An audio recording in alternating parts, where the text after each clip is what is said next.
Phantek are no strangers to affordable cases with unique designs and a lot of features. So does the Evolv ITX match up to their reputation, or is it a step backwards? Let's find out.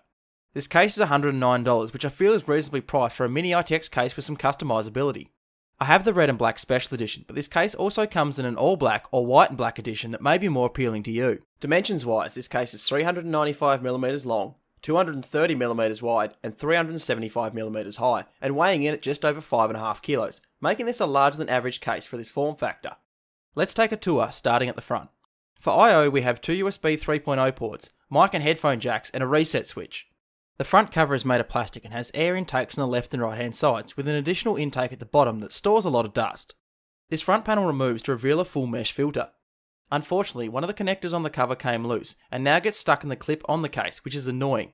The mesh filter is very fine and traps the majority of the dust. To remove the filter, just pull on the handle at the top until all four corners unclip. Behind the filter is a 3-pin 200mm intake fan, but with the option to support two 120 or 140mm fans with ease. Unfortunately, in the included toolkit there isn't any proper screws to mount the fans at the front, so you are stuck using the four long screws that are used to mount the 200mm fan. On the left hand side is a large plastic side window to show off all your internals, and it is lowered at the rear to also display the power supply. This panel is attached with two non-captive thumb screws, which is a little disappointing to see. The panel does have some flex and the plastic can be scratched easily, so be careful. Around the back is a mounting location for a single 120 or 140mm fan on this rail system to allow you to raise or lower it. Beside that is the motherboard I/O cutout. Beneath that is two PCI brackets, and just below that is the power supply cutout that can support any sized ATX PSU. Just under this cutout is a large fine mesh dust filter that does a good job of covering the power supply intake from the bottom. On the right hand side is a plain flat side panel, again held on by two non-captive thumb screws. On the bottom is two large feet with four foam pads, which raise the case enough to let in a healthy amount of airflow for the power supply. On top of the case is the large pill-shaped power button, and also four mesh vents on either side for filtration of any top-mounted fans. Onto the inside of the case, where we'll start with the back, which reveals a large motherboard cutout to easily mount any CPU cooler bracket. Below the cutout is the basement area for the power supply, with some room to store excess cables if you use an ATX power supply, but I would recommend a modular PSU for easier cable management. The power supply will have to face down, or otherwise risk choking itself on the shroud above it. In the bottom left hand corner is two 3.5-inch toolless drive sleds, with one of them containing a cardboard box full of accessories. If you want to mount 2.5-inch drives on these sleds, you will have to screw them in though. This whole hard drive assembly can be removed by undoing 4 screws above and 4 below it, to make room for a front mounted radiator with also a rail system at the bottom to mount a pump. In the top left hand corner is a single 2.5-inch hard drive sled that will require screws to secure a drive to it. I wish they had added a dual sled like in some of their other cases for more expandability, but that's just a suggestion. All the cables are routed cleanly around the back and are secured with velcro straps, which are large enough to hold many more cables. Unfortunately, there is no cable management points down the entire right hand side of the case, so you'll have to get creative with any of your cables you route there, such as your 8-pin CPU connector.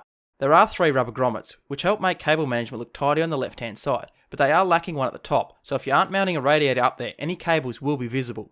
Around to the front, and first off I want to say my motherboard tray was scratched during shipping by the cluster of cables routed near it, but thankfully the motherboard will cover this up.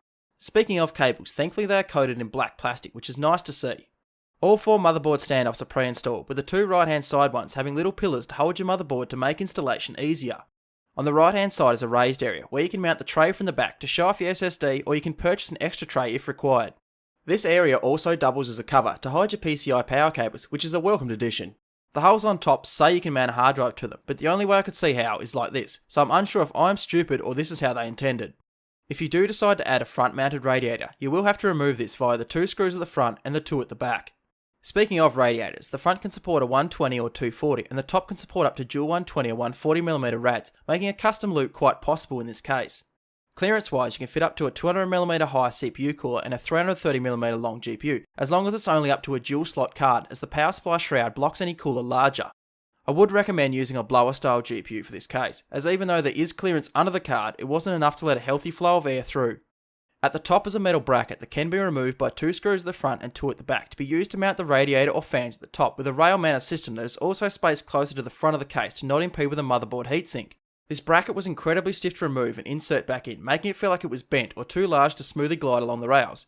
It's already secured by 4 screws, why does it have to be so tight?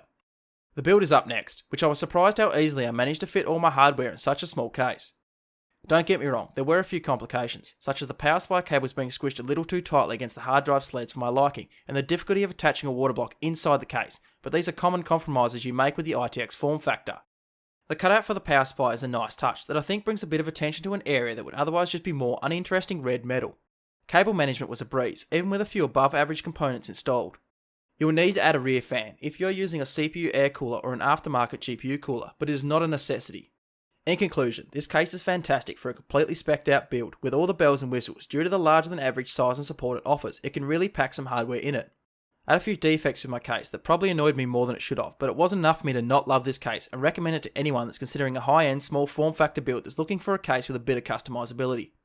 If you enjoyed this video, leave a like, and if you really enjoyed it, please consider subscribing for more case reviews and other content in the future. If you have a suggestion, question or criticism, leave a comment, and thank you very much for watching.